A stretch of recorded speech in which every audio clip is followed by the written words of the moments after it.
자, 교과서 179쪽 채만식의 태평천하.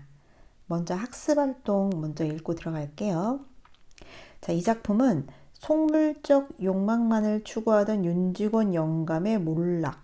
이것이 즉 작품 전체 내용이라고 할 수 있겠습니다. 우리 윤직원 영감이 주인공이 되시고요.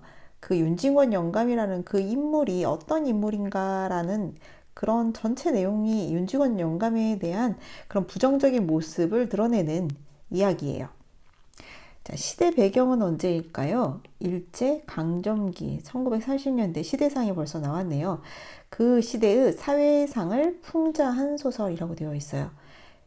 자, 풍자라는 말을 이제 오늘부터 시작해서 아주 많이 듣게 될 텐데, 먼저 풍자라는 개념부터 잡고 들어가자. 자, 풍자라는 것은 일단 부정적인 대상이 있어. 사람일 수도 있고, 여기서는 시대상도 풍자되었다고 했지. 자, 어떤 것이든 풍자의 대상이 될 수 있어요. 그 대상에 부정적인 면모를 부각을 시킬 거야. 그런데 부정적인 대상을 그냥 비판할 수도 있잖아. 대놓고 비판할 수도 있는데, 풍자는 이거를 비꼬는 듯이 말을 해야 해. 즉, 풍자라는 것은 이것을 조롱하고 웃기고 희화시키고 이렇게 해서 속에는 그것을 비판하고자 하지만 이 모든 것들을 통해서 비판하는 거야. 알겠지? 자, 즉 직접적인 비판이 아니라 비꼬고 놀리고 우스꽝스럽게 만들면서 부정적인 대상을 마음껏 우스운 것으로 만들어버리는 것이 바로 풍자야. 우리 정치 풍자 코미디 많이들 보았지? 자, 언제 이렇게 정치 풍자를 더 많이 하게 되니? 정치적인 비판이 막혔을 때. 정치적인 비판을 대놓고 하기 어려울 때 우리는 풍자라는 방식으로 비꼬듯이 조롱하는 그런 풍자의 방식으로 정치를 비판하게 돼 있어. 자, 하물며 그때는 일제 강점기였잖아. 일제 강점기인 1930년대 모든 비판에 모든 물길이 닫혔을 때 그 모든 닫혀있는 비판의 길을 채만식 씨는 풍자 문학으로 그 길을 열었다라고 볼 수 있어. 채만식의 문학적 평가는 굉장히 높아. 채만식은 풍자 문학의 길을 연 사람이고, 그리고 그 시대, 그 어려운 시대에 그 일제 시대를 정말 작가로서 치열하게 함께했던 작가라고 할 수 있어. 심지어 일제에 의해서 친일 문학을 집필하기도 해. 그리고 난 다음 그 일제가 그 강압이 밀려났을 때 민족의 죄인이란 소설을 써서 속죄하는 소설도 쓴 작가야. 참 그 시대를 치열하게 살았던 작가라고 나는 평가해. 자, 이 귀한 작가 조금 이따 작가 소개 한 번 더 해주고요. 학습 활동에서 인물이 처한 상황과 서술자의 태도에 주목해서 읽어보자. 자, 인물이 어떤 상황을 처했는지, 이 윤직원이란 인물이 처한 상황이 어떠하며, 그리고 서술자는 그것을 어떤 태도로 보고 있는지, 이 두 가지를 주목하면서 풍자 문학이 어떠한가 또 배워갈 수 있는 시간이 되었으면 좋겠어요. 자, 작품 제목 볼게요. 태평천하. 자, 채만식은 반어를 빼고는 설명하기 어려워. 자, 풍자에서 가장 많이 쓰는 것이 반대로 말하기야. 반어적인 표현이 많이 등장해. 자, 일제시대를 태평천하라고 말했으니 이거조차도 반어적이지. 천하가 아주 태평하다고 바라본 윤직원 영감이야말로 현실 인식을 정말 자기 멋대로 하는 아주 비정상적인 인물이라고 할 수 있어. 자, 제목이 태평천하가 원래는 천하태평춘이었다는 이야기를 잠시 들었죠? 자, 천하태평한 그 모든 상황들을 채만식이 어떻게 윤직원 영감을 통해서 표현하는지 같이 보아요. 채만식 작가 오른쪽에 같이 한번 볼게요. 채만식 씨는 소설가이면서 또 극작가이기도 해요. 예, 희곡도 쓰셨습니다. 자, 일제강점기. 그는 일제강점기를 중심으로 나중에는 광복 후의 이야기까지도 등장해요. 자, 이 광복 후의 작품이 미스터 방이라는 아주 재미있는 작품을 썼거든요. 그래서 일제강점기뿐만이 아니라 광복 후에도 우리나라에는 풍자해야 할 대상들은 참 많이 있었어. 자, 가장 중요한 것은 핵심은 풍자적 수법을 통해 부정적 사회상을 비판한 작품을 많이 창작했다는 거. 그리고 여러분들이 앞으로도 최만식 작가의 많은 작품들을 함께 할 거라는 거 알고 계세요.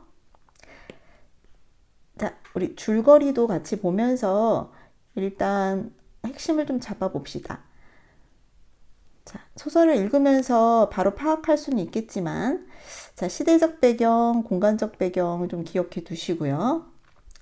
자, 윤직원 영감은 일단 평민 출신 대지주자이자 지독한 구두쇠인 윤직원 영감. 이 사람이 일단 주인공이라고 할 수 있어요. 마치 재벌 할아버지 같은 그런 이미지야. 근데 굉장히 부정적인 인물로 등장합니다.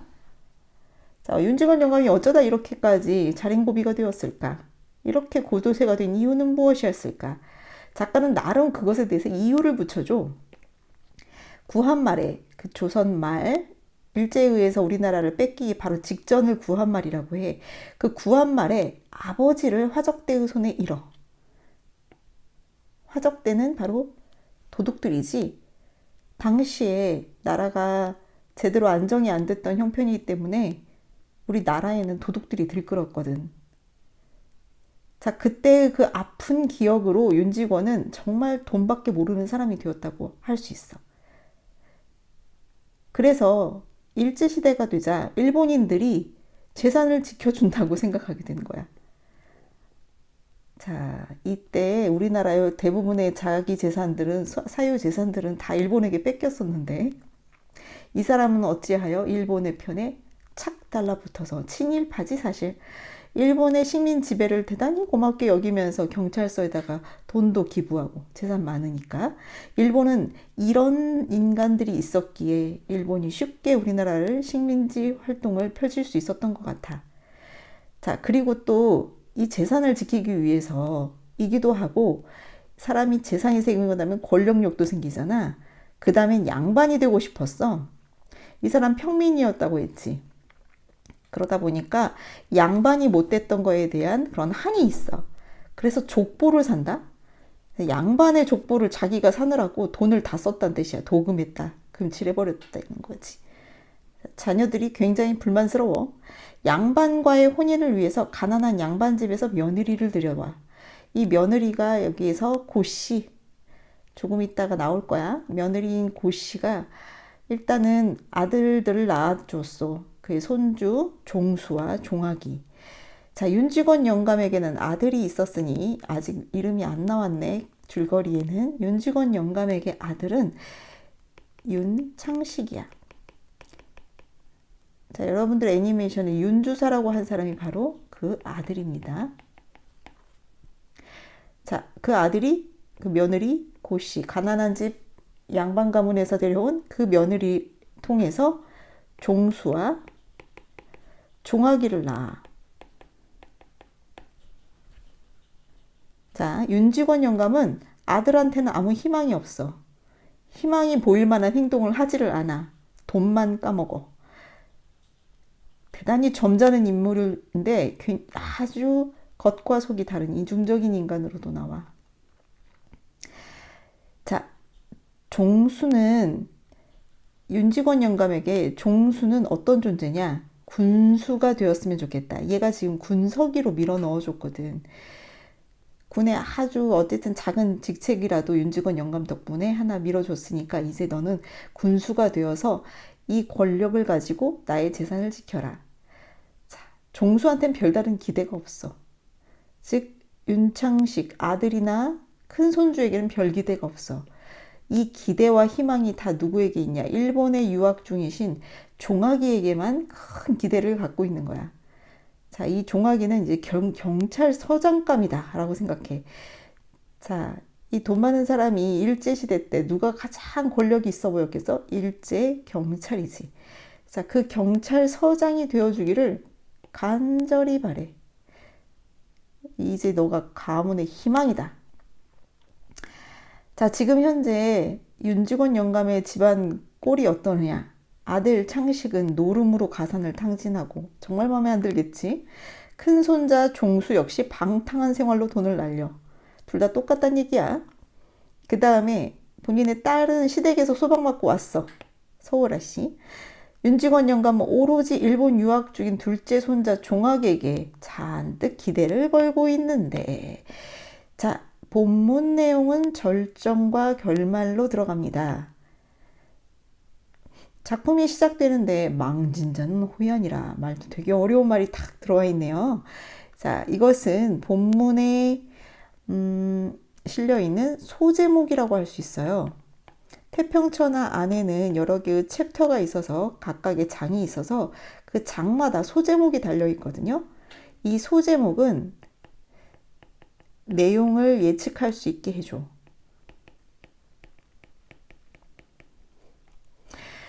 내용을 어느 정도 암시해 준다고 할 수 있겠어요. 어떤 말인지 좀 뜻을 좀 풀어줘야 되겠죠? 진을 망하게 한 자는, 진나라를 망하게 한 사람은 오랑캐입니다. 자, 이것은 진시황이 살아 생전에 들었던 예언이야. 진시황이란 어떤 존재야? 중국의 그 천하를 다스렸던 그 진시황, 그 강한 존재가 진나라를 망하게 할 자 호입니다. 라는 예언을 들었어. 진시황이 그 예언을 듣고 난 다음에 오랑캐를 막기 위해서 쌓은 게 바로 만리장성이야. 자, 만리장성 다 쌓고 죽었는데 정작 진나라는 오랑캐가 들어와서, 오랑캐가 만리장성 넘어와서 망한 게 아니야. 진시황의 아들이 있었어. 그 아들이 이름이 호해야. 아들 그 호해로 인해서 정치를 잘못해서 나라는 망해. 아들의 이름의 이 호자가 바로 그 호자였던 것이다. 자, 알고 보니까 진나라를 망하게 한 것은 내 아들이었네. 야, 이런 상황. 자, 이것이 본문 내용을 예측하게 해줄까? 맞아요. 자, 윤직원 영감은 둘째 손주 종학이로 인해서 이렇게 저렇게 자신의 재산을 지키기 위해 경찰서장이라는 권력을 그 종학이가 갖게 하려고 나름 노력을 해왔어. 대단한 돈을 써가면서 종학이를 어쨌든 공부시키고, 그리고 종학이가 경찰서장이 될 꿈을 차분히 꾸어왔던 거야. 그런데 종학이로 인해서 오히려 집안이 망하게 되는 꼴이 된다. 이게 본문 내용을 예측해 볼 수 있는 내용이 되겠지요. 자, 천천히 한번 볼까요? 자, 교과서 본문에다가 조금만 표시하고 들어갈게요. 왜냐면 이 부분은 조금 이해가 안 갈 수 있기 때문에 미리 표시 좀 하겠습니다. 자, 여기서부터 일찍이 여기서부터요. 자, 그런데 여기서까지. 선생님은 뭐 펜이 크니까 이렇게 그냥 크게 할게요. 자, 이 부분은 윤직원 영감이 그 예전에 부친 윤용규가 화적대에게 죽은 사건, 그 사건 이야기를 잠깐 또 하는 거예요. 자, 이 이야기를 하는 데는 다 이유가 있습니다. 일찍이 윤직원 영감은 그의 소시적, 어릴 적, 윤두꺼비 시절에 이 생김새를 가지고 별명을 붙인 거잖아. 자, 윤직원이 얼마나 못생겼는지 알겠지? 거기다 욕심이 따닥따닥 붙은 것 같은 그런 이미지 아니었을까? 자, 붙이는 말대가리래. 왜 이렇게 생김새로 별명을 지은 것을 2개씩이나 올려놨을까? 일단 아까도 말했지만 부정적인 인물을 두고 조롱하고 희화시킨다고 했지? 네, 이게 바로 희화화예요. 우스꽝스럽게 만들어 놓고 독자들로 하여금 이 사람들을 마음껏 비웃어라 라는 식이 풍자문학의 핵심이거든요. 자, 자기 부친 말대가리 윤용규가 화적손에 무참히 맞아 죽은 시체 옆에 서서, 사실 이거 비참한 얘기긴 해. 아버지가 그 도둑들에게 맞아 죽은 그 시체 옆에 또 노적이 불타고 있어. 자, 노적은 뭐겠어? 곡식더미 놓고 그거에다 불 질러버린 거야. 자기 재산을 완전히 불태워버렸던 거지. 아버지는 죽여버리고. 그때 화광, 불빛이 충천한 하늘을 우러러서, 자, 그때 윤용규의 죽음 이후에 윤직원 영감은 그때 결심한 부분도 있고, 이때 아주 결정적인 뭔가의 변화, 인생의 방향을 설정한 것 같아. 이놈 세상 언제나 망하려느냐, 우리만 빼놓고 어서 망해라. 중요한 게 이 세상 망해라, 이 세상에 대한 저주, 거기에다가 우리만 빼놓고다. 즉 대단한 이기주의와 자기밖에 모르는, 굉장히 도덕이 없지, 반도덕적인 가치관이 이때 확실하게 형성됐다고 할까요? 자, 어떤 사건을 어떻게 해석하느냐에 따라서 그 사람은 어떻게 성장하느냐가 달라지겠지. 자, 윤직원은 이 사건으로 인하여 대단히 이기적이고, 현실에 대해서 어떻게 이해해? 자기 중심적으로만 이해해. 그런 인물로 변화됐다고 생각할 수 있어. 하고 부르진 적이 있겠다요. 에이, 말투 너무 재밌지. 했다요. 여러분들도 가끔 내가 어떤 학생 같은 경우 이런 말투 쓰는 학생을 보기는 했지만 평범한 말투는 아니야. 과연 승리를 했겠다요? 자, 요런 말투에다가, 자, 보통 현대 소설에서는 요즘에 했습니다 이렇게 끝나나? 아니, 이것도 굉장히 특이하단 말이지, 그치? 투쟁의 선언이었습니다. 말투 자체가 굉장히 독특하죠. 네, 매우 중요합니다. 자, 이런 경어체로 끝나는 말투라든가, 했습니다, 했다요, 이런 경박한 말투, 이런 경박한 말투들이 실제로 무엇을 하는데 굉장히 좋아요? 누군가를 조롱하고 풍자하는데 굉장히 적합한 말투라고 할 수 있죠. 자, 그리고 또 한 가지, 여기서 조금만 한 번만 더 나갑시다. 예, 요런 어투는 실제 한국 문학의 전통 속에도 살아 숨쉬고 있었어요. 여러분들이 흥보가를 통해서 무언가 배웠다면, 사실 흥보가에서 그 부분이 굉장히 강조된 부분을 보여주지는 않았어요. 그렇지만 살짝 들어간다. 자, 판소리는 풍자문학이거든. 즉 이것이 판소리 사설의 전통을 이어받았다고 할 수 있어요. 정말 부정적인 대상을 마음껏 비꼬면서 판소리의 그 창자가 사람들 앞에서 그 부정적인 대상을 비꼬고 풍자하고 놀리고 하면서 우스꽝스럽게 만들어내는 그 판소리의 묘미가 있거든. 자, 이런 한국 전통 문학의 그런 흐름이 이분에게 흘러 넘치십니다. 자, 그런 부분에서 최만식이라는 소설가는 대단히 독보적인 존재라고 할 수 있어요. 우리나라 현대 문학에서는요. 자, 여기서 너무 중요한 게 너무 많이 나오네요. 네. 이미 반세기 전, 그것은 당시에 나한테 불리한 세상에 대한, 자, 여기서 나라는 게 바로 윤직원이죠. 그때 불리한 세상, 왜 이렇게 불리하다고 봤어?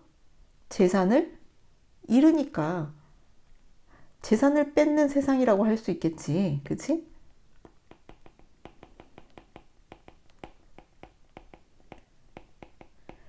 이거에다가 뭔가 수식어를 넣는다면 재산을 잃게 만든 불리한 세상에 대한 격분된 저주요.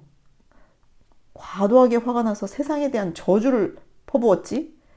겸하여 웅장한 투쟁의 선언이었습니다. 이게 무슨 웅장한 투쟁이라고 생각해. 서술자는 이거를 굉장히 비꼬면서 말한 거야. 그렇지? 반어적 표현이야, 이것도. 반어적 표현으로 윤직원의 말을 대단히 비꼬는 거죠.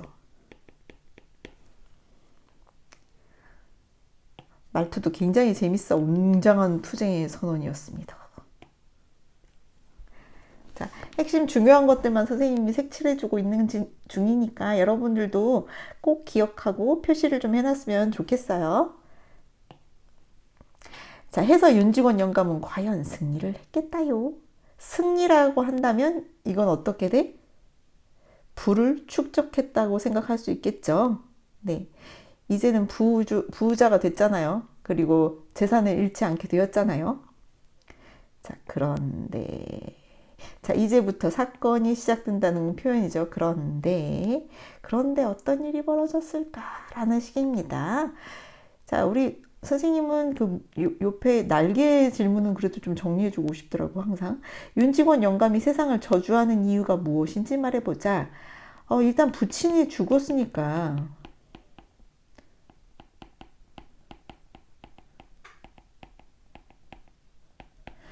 세상을 저주하는데 이유가 없는 건 아니야. 그리고 이 세상의 그 싫은 점에 대해서 윤직원 영감이 판단하는 것이, 그렇게 또 틀린 부분만 있는 것은 아니야. 당연히 나라는 도적들로부터 재산 있는 사람을 지키기도 해야지. 그런데 문제는 뭐냐? 그것으로 인해서 세상을 전체를 다 판단하는 이상한 틀을 가지게 된 거지. 세상을 보는 이상한 눈을 갖게 되어버렸다는 거야. 그게 문제지. 자, 식구들은 시아버지 윤직원 영감이 보기가 싫은 건너방 고씨. 이 사람이 바로 그 가난한 집에서 데려온 며느리 그 고씨만 빼놓고 서울아 씨, 이 딸인 거예요. 소방 맞은 딸, 태식이. 태식이도, 윤직원 영감의 첩이 낳은 아들일 거예요. 너무 인물이 많아요, 사실.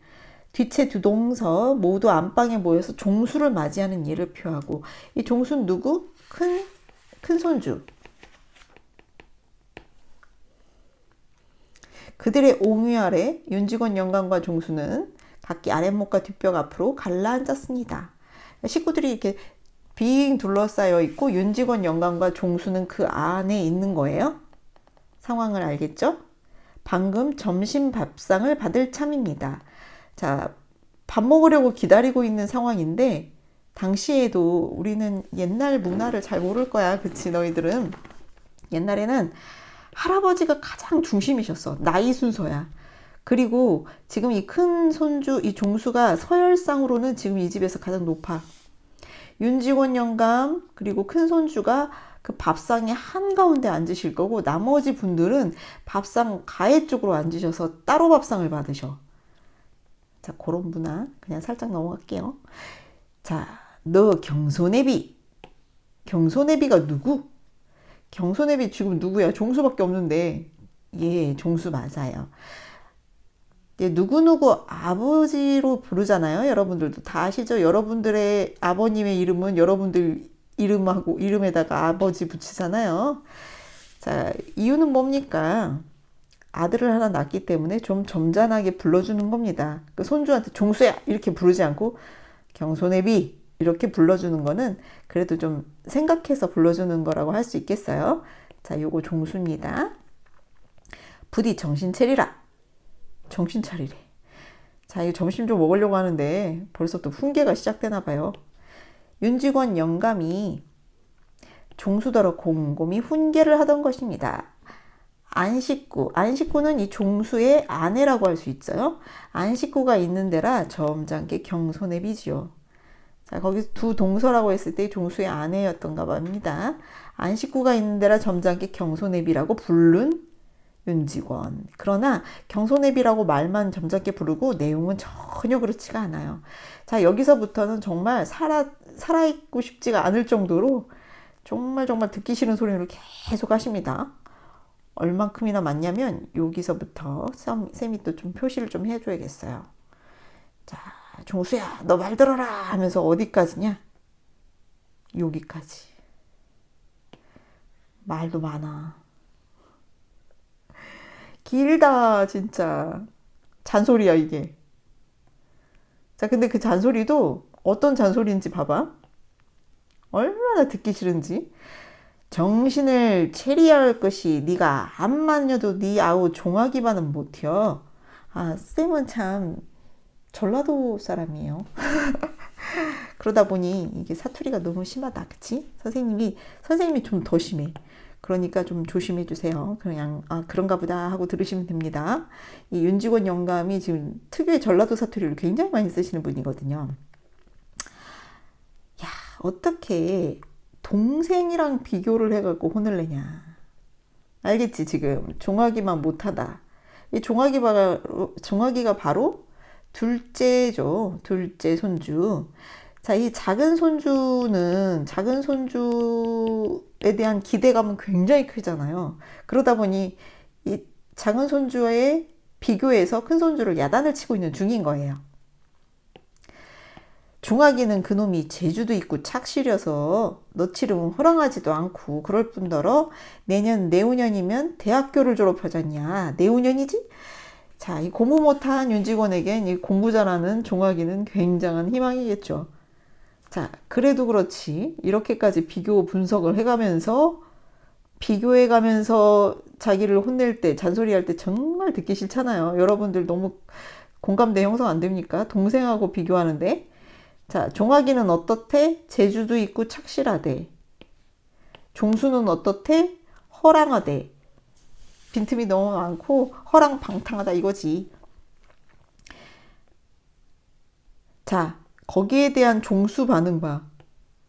내가 뭐야? 야, 이거 진짜 선생님한테 혼날 때 학생들이 제일 많이 하는 말 아니야? 네. 사실은 감정은 불만으로 가득 찬데 어른 앞이라 어쩔 수 없는 네 아니겠어? 그저 예의만 차리는데.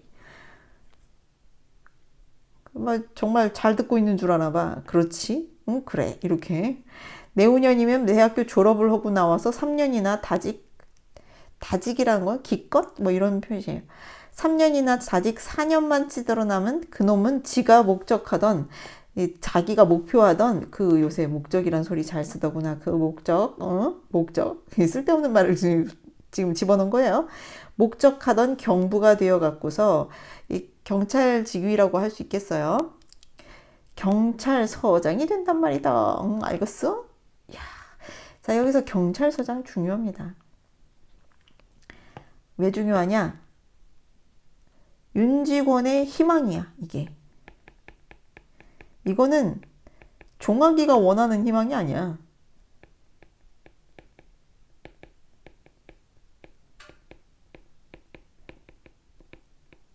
아까도 여기서 목적 표현이 나왔는데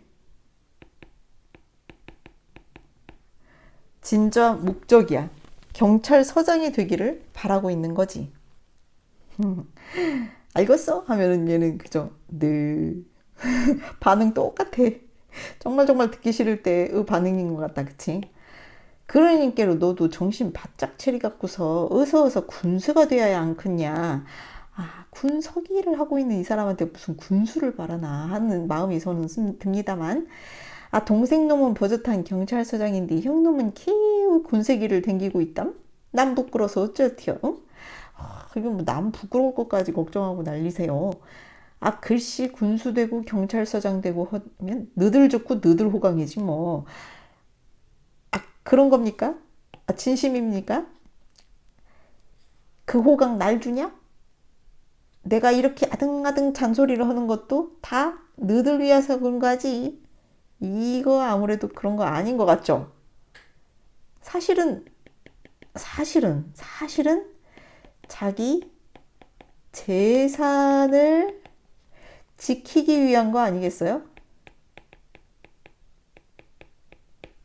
그 의도를 알겠어요? 자기 손주들의 권력을 이용하고 싶은 거죠.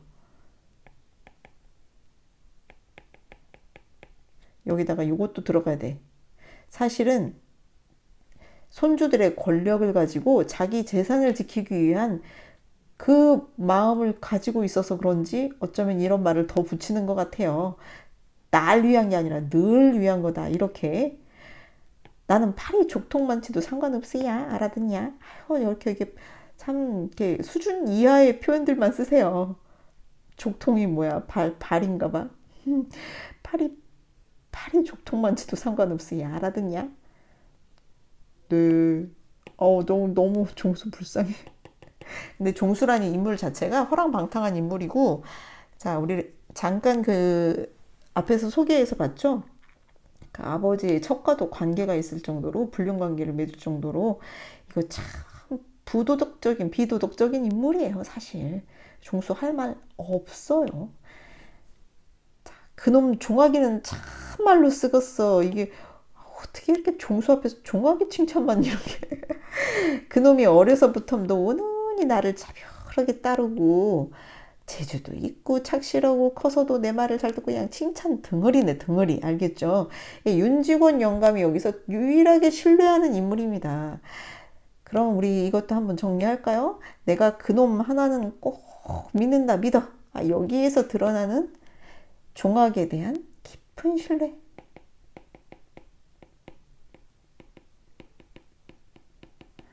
자, 소설가는 그 어떤 것도 허투루 쓰는 법이 없지요. 왜 이토록 종학에 대한 깊은 신뢰와 사랑을 이토록 강조하는 부분이 여기에 드러날까요? 자, 소설은 반전을 기다리고 있기 때문에 그렇습니다. 종학에 대한 이 깊은 신뢰가 크면 클수록 그에 대한 실망할 만한 사건이 생겼을 때 엄청나게 실망하겠죠. 자, 이 표현은 저는 이렇게 해석합니다. 작년 올로 들어서 그놈이 돈을 어찌 좀 희프게 쓰는가 보더라마는, 돈을 좀 희프게 썼다는 건 종아기가 뭔가를 하고 있다는 것을 암시해요, 사실. 야, 그것도 흑이사 니기다 되면 안 쓰는 셈이지. 사내 자식이 너처럼 허랑하지만 말고서 이 허랑방탕한 이놈은 실제로 돈 정말 팡팡 써요.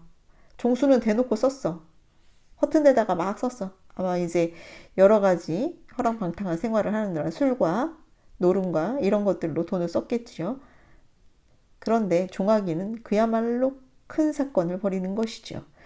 제 주때만 실을 양이면, 자기 생각만 제대로 갖추고 있다면 돈 좀 써도 괜찮은 법이요. 그래서 지난달에도 500원 꼭 쓸 때가 있다고 핑지했길래, 핑지가 뭐예요, 핑지가? 편지? 응. 편지했길래 두말 않고 보내줬다.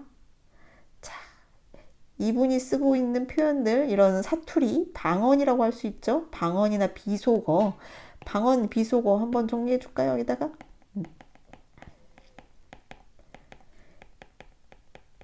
방언이나 이런 비속어들을 많이 사용해서 윤직원 영감이 얼마나 부족한 인간인가를 더 드러나게 하는 효과도 있고요. 우스꽝스럽게 만드는 희화화의 효과도 있다고 생각할 수 있습니다. 자, 이렇게 돈 썼던 종아기 어디다가 돈을 쓰셨길래 이 500원씩이나 돈을 썼을까요? 벌써 작품은 의심의 눈초리를 가지게 만들지요.